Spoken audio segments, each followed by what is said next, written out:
विरोधी विशेष मोहीम परभणीत 9 दूध विक्रेत्यांचे नमुने तपासणीसाठी प्रयोगशाळेत. भेसळ आढळल्यास कठोर कायदेशीर कारवाईचा इशारा.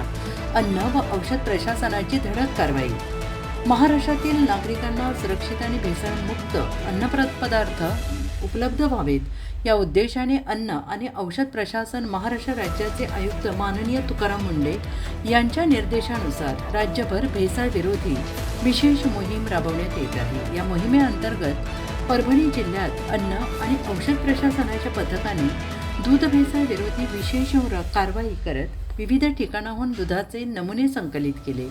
दिनांक 15 जुलै 2026 रोजी परभणी शहरातील वसमत रोडवरील काळी कमान परिसर तसेच शिवका वस्ती कॉर्नर परिसरात दुचाकीवरील कॅनमधून आणि रस्त्यावरील स्टॉलवर किरकोळ स्वरूपात दूध विक्री करणाऱ्या 9 दूध विक्रेत्यांकडून दुधाचे नमुने घेण्यात आले. हे नमुने रासायनिक विश्लेषणासाठी प्रयोगशाळेत पाठवण्यात आले असून अहवाल प्राप्त झाल्यानंतर दोषी आढळणाऱ्यांविरोधात अन्न सुरक्षा कायद्यानुसार कठोर कायदेशीर कारवाई करण्यात येणार असल्याचं प्रशासनाने स्पष्ट केलं आहे.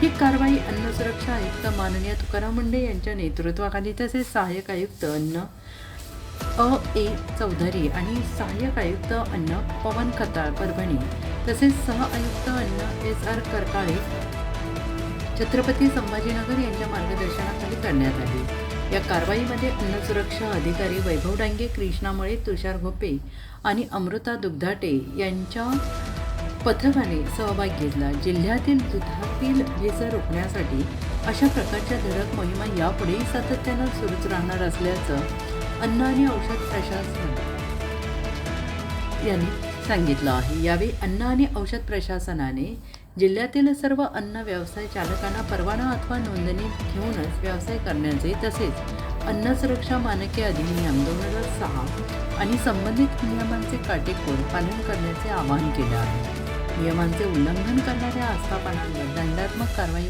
परवाना निलंबन किंवा रद्द करण्याची कारवाई करण्यात येईल असा इशारा प्रशासनाने दिला आहे.